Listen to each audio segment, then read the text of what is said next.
teachers. What's the weirdest thing you've had to take away from a student?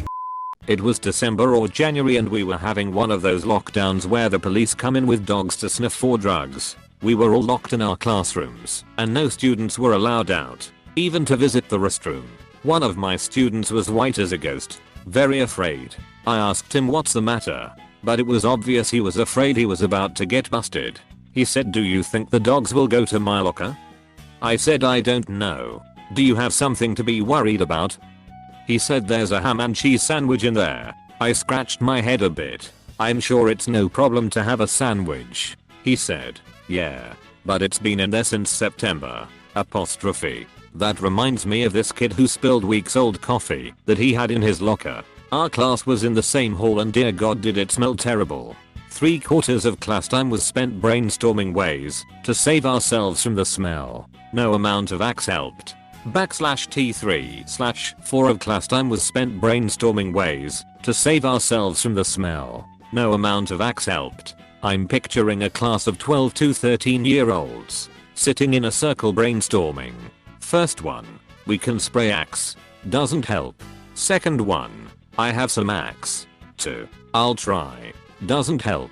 All the way around the circle. Narrator, no amount of axe helped. Eyeballs. I worked with a blind student with autism. When he would get angry, he would pop out his glass eyeballs and throw them across the room. They were expensive, so mom asked that we put them in a plastic bag in his backpack if he threw them. "No more eyeballs for you today." My grandpa had a glass eye. He would rub it and exclaim, "I think I've got something in my eye." Pop it out and say, "Can you check for me?" while thrusting it toward you. I can't believe he didn't press the glass eye against you and say, "I've got my eye on you." An entire menagerie of live insects. One afternoon my class decided that they should see how many bugs they could capture and keep alive in my classroom. The next day, I returned from covering lunch duty in another part of the school and noticed that one of the cupboards had paper towel taped over the front like a curtain. Before I could investigate, I noticed several Tupperware containers hiding in desks. Dozens of worms. That was the cubby. Many assorted beetles, uncounted ants, 4 bees, a wasp, and, most upsetting, several flies which were crazy glued to index cards and had their wings removed. That was a long day in a long year. How TF did they safely catch a wasp? Was it loose in the room? It was a rural country school. There's always at least 2 kids in every country school that have magic animal soothing powers. I see. I'm from a rural town. I'm quite the chicken whisperer. I'll let the hens catch a wasp. When I was a kid, I found out that if you dunk wasps in water, they kind of freeze and go into shock, but then wake up like a minute or 2 later. So of course I would dunk them and tie one end of dental floss, non-mint kind, to their abdomen delicately so I didn't hurt them, and the other end to a wire table. I don't know why I did that, but soon enough, I had several very angry wasps attached to a table. Instant pudding. My student was mixing it in a large Cool Whip container, using milk from lunch, right in the middle of a lesson on Macbeth. They were making their own witch's brew. Double. Toil and gastrointestinal trouble. This is my brother's story, and he was the kid. It was a sandwich bag full of spiders. He collected them during recess, and one of the monitors probably got freaked out. My brain omitted the bag when I read it the first time. I've never been more curious about lobotomies until now. Nom nom crunchy sandwich. There was a boy in my 7th grade class that wasn't allowed to have coins because he'd eat them. Jingle jingle jingle jingle jingle. Him taking a dump must have sounded like a slot machine paying out. Edit. Ha ha ha. Of course my first gilded comment is about poop. Not a teacher, but a friend of a teacher, a letter to his other friend about how he once masturbated in class. They are extremely awkward now. Yup, incredibly strange that kids use letters these days. Texts would make much more sense. Edit. It hurts me that this joke flew over so many people's heads. Letters can be burned, or in my case, eaten. I've eaten several notes when the teacher asked for them. They were like, "Hand it over," and I just shoved it in my mouth and started chewing. Power move until the teacher pries your mouth open like a dog who just ate some plastic and reaches down your throat for it. My sister's teacher had to call my dad about a suspicious powder my sister was eating out of a bag at school. She was dipping her finger in a bag of powdered jello and eating it and letting other kids do the same. In a somewhat similar vein, a dumb trend went around my school that consisted of kids violently snorting dib-dab powder, sherbet, then proceeding to scream in pain when they had a nosebleed and or pretend they were high. This was an all-girls school. Don't ever let the boys cool girls boring memes fool you. We also do dumb shit. AHH. We used to snort pixie sticks. Edit. Why is my highest rated comment about snorting pixie sticks as a kid? What's wrong with all of us? XD. It was Smarties for my school. Oh god, for a moment I forgot about American Smarties and thought they were the Canadian ones. And thought about how painful it would be to snort chocolate. Chef's knife stuffed in the waistband of his sweatpants, no underwear, during a snowstorm, in case he was attacked by a polar bear? I don't recall exactly, but that very well might have been it. Seriously. Alaska. No. Colorado. Not real polar bears. This student. MMM. I don't remember his exact DSM diagnosis. I don't think it was schizophrenic. I can't recall. He was almost always really nice and a gentle soul, albeit he'd say weird things. On rare occasions he would show a little different side. That morning was him showing one of those different sides. Christmas ornaments. They were throwing them at each other and it eventually caused a fight. Next to that would be a curtain rod. He found it and kept hitting people with it. BONK. Go to shower jail. After school detention jail. A whole salami. Kid kept walking over to his backpack and sticking his face in to take secret bites without me noticing. I noticed. This one is the funniest to me because it is just such a kid thing to do. Kid thing. I'm in college and I totally do this. I turn 28 next month and I hide food in my office Acura paint booth so that I can go sneak bites real quick when no one's looking. Like no one cares if I eat at work, but I think they are going to judge me for being the psycho that eats peanut butter in the booth. But like if you get one of those quick latch respirators, you can just pop it down real quick to get a huge as big as possible spoonful of peanut butter, then pop your mask back up and spend the next few coats of paint working on getting all that peanut butter unstuck from the roof of your mouth. A flavored condom. From a kindergartner. This little boy comes into music class at 1 PM or so, and he's been at school since 9 o'clock, and says to me, "Look, I have a candy," and holds up a wrapped strawberry flavored condom, trying to cause a scene. I tell him, "Remember, we are not going to eat in music class because it's hard to sing with candy in our mouths."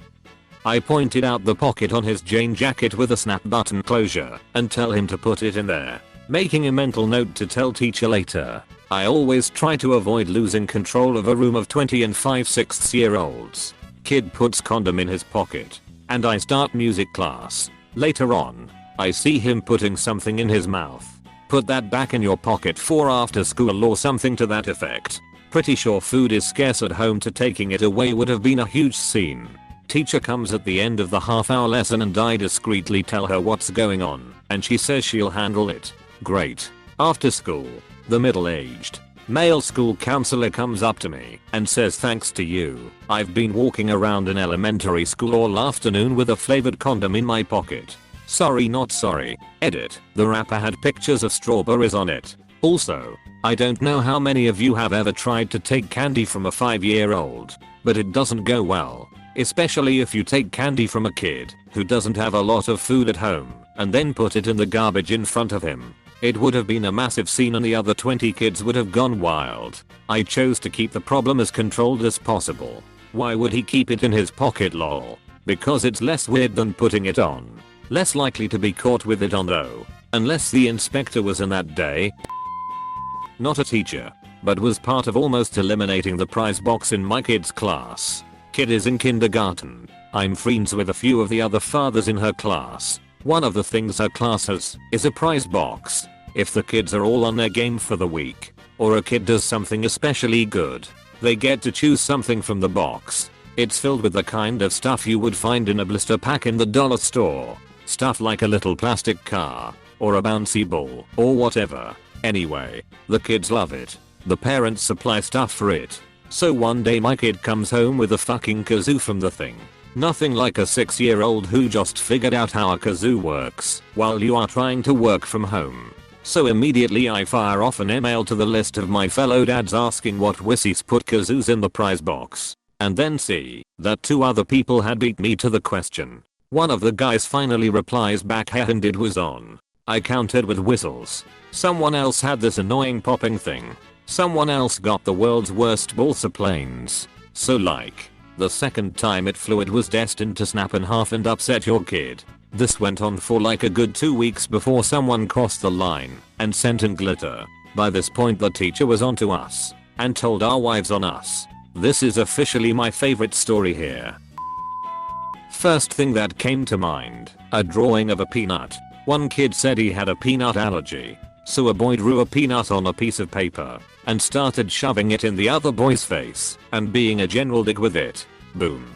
Roasted. Dry roasted. With salt. I wish they sold them without salt. Edit. Turns out they do.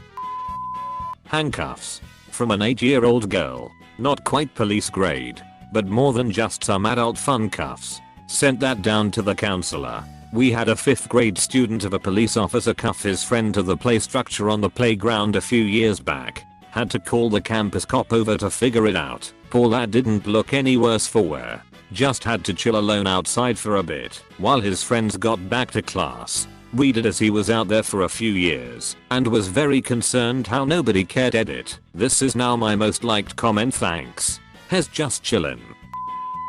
A wine cooler that looked like a Capri Sun. This was a 2nd grader and she was just getting ready to drink it. Meanwhile mom is just sneak sipping on a Capri Sun at work when reality hits her. I saw a tweet like 2 years ago saying someone's dad was drinking a White Claw every day on his way into work because he thought it was another seltzer brand like LaCroix. Growing up I used to think Mike's Hard Lemonade was a really badass lemonade. Right. The marketing had me sold. A small trinket box, about palm sized, decorated with gems and glitter, with a live mouse inside. The mouse was named Jimmy and had been caught in the child's house. Free my man Jimmy. He didn't do nothing wrong. Edit. Spelling and why is this my most upvoted comment. A girl had about 50 plastic spoons in her pocket. She tripped and teal fell out. We all found it hilarious, but a high up teacher was walking by and made her pick them up. She was going to anyway and put them all in the bin, was probably very confused over the whole situation. Why would she even have them LMFAO and that many too? Not to be a downer, but maybe her family couldn't afford to buy utensils and stuff, so she was trying to take them home. A giant head of lettuce that just suddenly appeared on his desk. Where did he get it? Are you sure it wasn't a cabbage? Because I might know where he got it from. My cabbages. I have been on Reddit for many years and have never noticed people hollering my cabbages everywhere up until 8 months ago when my friend made me watch Atla. Now I see it everywhere, and if I don't see it, I post it. Obligatory, not a teacher. I'm an EA, educational assistant, in a school. Plastic spoons. Hundreds of them. I still don't know why. But one grade 5 kid came to school with his backpack stuffed full. Nothing else was in his backpack. Not even his lunch. He hung it on the back of the chair and pulled out a spoon and was fiddling around with it instead of doing work. So I took the spoon away. 10 minutes later he has another one. I took that. 10 more minutes, a third. The teacher took it away. 10 minutes later another. You can see the pattern here. I finally opened his backpack when I saw him grab the 6th or 7th spoon. And the bag was full. Obviously the teacher had to call home since he had no lunch. Mom comes, looks at him with just resignation, and goes why as she hands him his lunch. He shrugged, grinned, and walked back to class. Mom is clearly used to it and has learned to go with the flow. If I had a nickel for every time a worrying amount of plastic spoons was confiscated from a 5th grader in this post, I'd have 2 nickels. Which isn't a lot, it's just weird that it happened twice. Just don't give that one kid the nickels as he eats them. Would that be better or worse than the 2 uncooked, boneless chicken breasts? Former teacher here. wasn't part of the initial apprehension, but was part of the follow-up investigation. Weirdest thing was a bag of turtles. Yep. Kid caught a bunch of the little salmonella-filled red-eared sliders at a local pond on his way to school one day. We had a turtle black market at the school by noon, and by the end of the day the principal had a dozen in a bowl in his office. Kid got caught because a terrible smell was reported from his locker. Janitor opened it up and there was a bag of turtles. The rest of the day was spent tracking down the ones that had already been sold. Edit. I've owned a few reptiles as pets. To my knowledge small, under 4 inches, red-eared sliders have been illegal in the pet trade for quite some time due to a risk of salmonella in their skin. All turtles that were brought to school were under 4 inches. Principal released turtles to pond that evening. Middle school, kid was 7th grader. The best business venture we had at the school was when a different kid, who walked to school, would stop and buy 10 to 15 Monster Energy drinks from a convenience store in the morning and sell them at school. Kid banked. The operation was eventually shut down. Wish I knew what hat kid was doing now. The way this is written definitely makes it sound like the principal had bought turtles from this black market. You're in big trouble, young man. Unless you cut me in. Ziploc bags filled with water. That was a trend for a while at my school. Kids would claim they needed it in case they got thirsty, but usually would just try to pop them in each other's laps during class. That is a very schoolboy thing, actually holding the thing that can fuck you up for the sake of the game. My best friend and I would sit in my tree fort and place Ziploc bags filled with water in the tree branches above us. Then, taking turns, we would each shoot the bags with a pellet gun, intending to place the shot just right, so the water would come pouring on the other. Mom put a stop to it after we demolished the first box and were starting on our second. Dad thought it was fucking funny though. I'm not gonna lie, this sounds super fun. Another student's tooth that he had fished out of the trash can that he was going to add to his tooth collection. This seems like the plot of a Criminal Minds episode. A can of deodorant. You're probably thinking, hey, that's not that weird. Except that the 2 kids were using it by spraying it on the back of the other and then setting fire to the thing in the middle of the class. They didn't see any problem with it because it only stays lit for a few seconds. Oh my god, the kids at my middle school did this too. We had an entire assembly where they yelled at us about it. We used to throw deodorant cans in campfires until we realized that the bottom of the can flew off like a ninja star when it exploded. It was sent with enough force to embed itself in the cement in between 2 bricks of a nearby wall. We were dumb and very lucky. Edit. Of course my most upvoted comment yet would be the one where I admit how dumb I was. Thanks Reddit. Yeah, that's fucking scary. My stomach dropped just thinking of all the dumbass shit you do when you're a kid and you think you're like cool or something. IDK, what the fuck we all think when we are young, but shit, I bet there's a lot of us that are glad to be alive, lol. Panties. They had fallen out of a girl's gym bag in the previous class when I came in the room after standing duty in the hall. 3 boys were flinging them back and forth across the room. Never a dull moment. Am I the weird one for not changing underwear for gym class? I know my only pair of boxers at school were the ones I was wearing. In addition to the comments about sweaty underwear, there always is a chance that periods might start unexpectedly or just make a mess if your flow is heavier than expected. Extra underwear isn't super uncommon for a girl to have at school. I don't know why I never thought to do this. Apparently I like to gamble. If you are new to TattleTale TV, please subscribe. We have new videos every day. Stay tuned for more coming up next.